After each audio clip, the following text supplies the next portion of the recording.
Good evening বন্ধুরা, কেমন আছো? ভালো আছো? আশা করছি তোমরা সকলেই ভালো আছো আর আমিও বেশ ভালো আছি। আমি সাবেরা লাইফস্টাইল তোমাদের সঙ্গে অন্যান্য দিনের মতো আবার একটা ছোট্ট নিউ ব্লগ নিয়ে তোমাদের সামনে হাজির হয়ে গেলাম।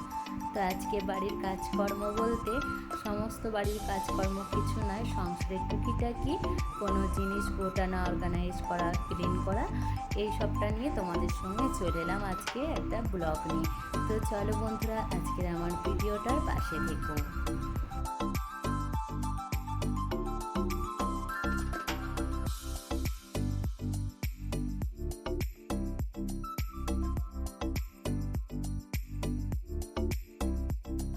তারপরে দেখতে পাচ্ছ বন্ধুরা, এখানে কিছু বাড়ির জিনিস কমে এসেছিল, তো নিয়ে আসা হয়েছিল, তো তোমাদের সঙ্গে সেটাও একটু শেয়ার করে দিচ্ছি।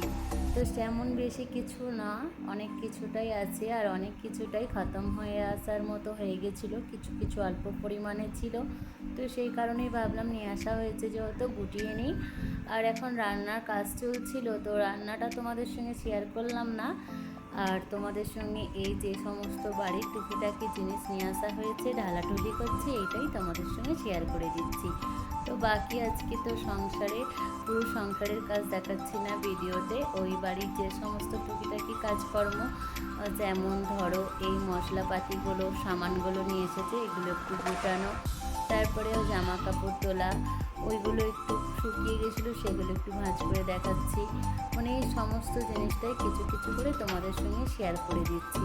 তো চলো বন্ধুরা, আমার ভিডিওটার পাশে থেকো, আর যদি কোনো অংশে ভালো লেগে থাকে প্লিজ বন্ধুরা একটা লাইক করে দিও, যেহেতু তোমাদের একটা লাইকে পরবর্তী ভিডিও বানাতে অনেকটা উৎসাহ করে। আর প্লিজ বন্ধুরা, এটা আমার নতুন চ্যানেল, যদি পারো প্লিজ সাবস্ক্রাইব করে পাশে থেকো। তো আসছি বন্ধুরা, আমি কাজকর্ম করছি, তোমরা দেখতে থাকো, আবার তোমাদের সঙ্গে পরে কথা বলছি।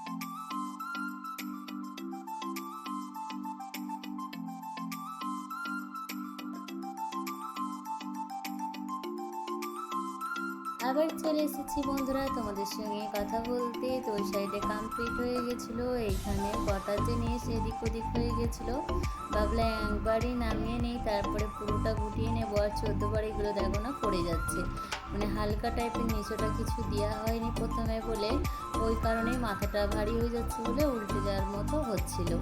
তো যাই হোক, এদিক ওদিক করে দাঁড় করানোর চেষ্টা করলাম। তো চলো, এখানেও আমি গুটিয়ে নিই, সব জায়গায় যে যেমন থাকে তেমনভাবেই রেখে দিচ্ছি, যেহেতু হাতের কাছে খুঁজে পাওয়া যায় এরকমভাবে রাখলে।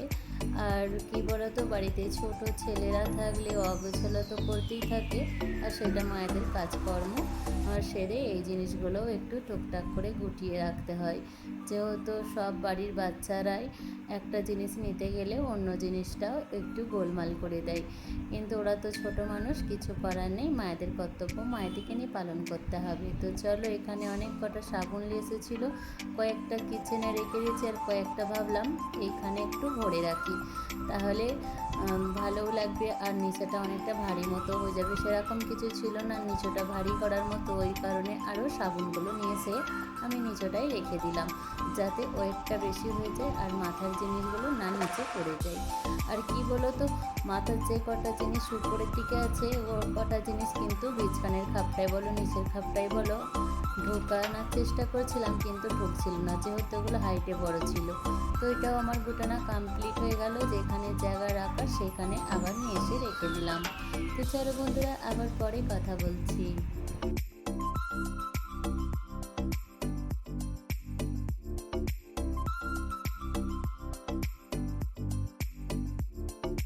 আর কি বলতো বন্ধুরা, এই যে বললাম টুকিটাকি কাজ করে নেব, আর অনেক দিনটা ধরেই ভাবছিলাম মশলাদানি কৌটোগুলো একটু ধুয়ে নেব, টাইম আর পাচ্ছিলাম না, ভাবলাম না চলো আজকেই কমপ্লিট করে নিই ধুয়ে ধায়ে। যেহেতু কালকে আবার বকরিদ আছে, আজকে তো আমাকে এই কাজটা কমপ্লিট করতেই হবে। আর যেহেতু আমার কেউ অন্য বাড়িতে চলে যেতে হবে, অনেক সামানই আমার গোটানো হয়ে গেছে, অত কিছু আর সামান সেরকম পরিষ্কার করার মতো, কিচেন অর্গানাইজ করার মতো আর কি টাইমও নেই, আর হচ্ছে অত আমার নোংরাও নেই। তো ওই কারণেই মশলার ডাব্বাটাই খালি ডাব্বাগুলো ধুয়ে নিচ্ছি। আর সেরকম এগুলো তো ঢালাঢুলিও করলাম না, যেহেতু অনেকটা করেই কমে এসেছে। আর টাইট করে মোকাগুলো লাগানো থাকলে একদমই ভিতরে পানি ঢোকে না, খুব ভালো। তো যদি বন্ধুরা তোমাদের এই ডিব্বাগুলো পছন্দ হয়ে থাকে, প্লিজ কমেন্ট বক্সে জানিও।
আবার এই সাইডে ড্রেসিংটা একটু মোছামুছি করে নিয়ে আবার কলারটাও একটু মুছে নিলাম। কলারটা অনেক দিনটাই হয়ে গেল, বেশ এক সপ্তাহের মতো মোছা হয়নি। আর কি বলতো, যদি সপ্তাহে সপ্তাহে মুছে দেওয়া হয়, সত্যি কথা বলতে বন্ধুরা, কলারের হাওয়াটা বেশ খুব সুন্দরভাবে বেরোয়। আর না হয় এই কলারেতে দেখবে প্রচণ্ড ময়লা টানে। হয়তো কোনো সময় হয়তো বন্ধ করা হলো না, ঝাড়ু মারলাম, হয়তো ওই সাইডে কিচেনে রান্না হচ্ছে, সে তেল চিপচিপেটা টেনে নিচ্ছে কলার চললে। এই কারণে পাখার এই ডান্ডিগুলো বলতে এই যে এদিক ওদিক হয় যেগুলো, সেগুলোতে অনেকটাই নোংরা বসে। তো আমি ওই কারণেই প্রায় আমি মোছামুছি করে নিই। আর কি বলো তো, সাদা আর ব্ল্যাক কালার একটু নোংরা বসলেই সবসময় বোঝা যায়, মনে হয় যেন কতদিন মোছা হয়নি। তো এই সাইড আমি মুছলাম, আমার বেবি চলে এসেছিলো, এসে আমাকে জিজ্ঞাসা করছে, মাম্মি তুমি কী ধরছো, এরম করে জিজ্ঞাসা করছে। আমি বলছি এই যে এটা মুছছি, হাওয়া কমে গেছে তো ওই কারণে। বলছে ও আচ্ছা। আর ওই যে শোলাগুলো ওখানে স্পঞ্জগুলো দিয়ে রেখেছি, একটু আলগা হয়ে গেছে আর কি, ওই এদিক ওদিক করার ওই আর কি ডান্ডিগুলো, তো ওই কারণে ওগুলো দিয়ে রেখেছি যাতে না অসুবিধা হয়। তো আবার চলে এসেছিলাম এই সাইডে, জামা কাপড়ও কয়েকটা কেচে দিয়েছিলাম, শুকিয়ে গেছে, ভাবলাম না চলো গুটিয়ে রেখে দিয়েছে, হয়তো কালকে বকরিদ, জামা কাপড় বিছানাপত্র সব অগোছালো হয়ে থাকলে দেখতেও খুব খারাপ লাগে। আর যেহেতু বাড়ি ফাঁকা হয়ে গেছে, আমাকে অতটা এই বাড়ি কিছু কাজকর্ম করতেও হচ্ছে না, আর কোনো জিনিস অত গোটাগুটিও করতে হচ্ছে না, অনেকটা বলতেই কাজ কম আছে। তো চলো বন্ধুরা, যদি কোনো অংশে এতটা ভিডিও ভালো লেগে থাকে, লাইক কমেন্ট শেয়ার করে দেবে, আর প্লিজ একটা ছোট্ট করে কমেন্ট করে দিও।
চলো বন্ধুরা, আজকে ভিডিওটা এখানেই স্টপ করছি। ভালো থেকো, সুস্থ থেকো, আর যে যেখান থেকে আমার ভিডিও দেখছো সবাইকে অসংখ্য অসংখ্য ধন্যবাদ।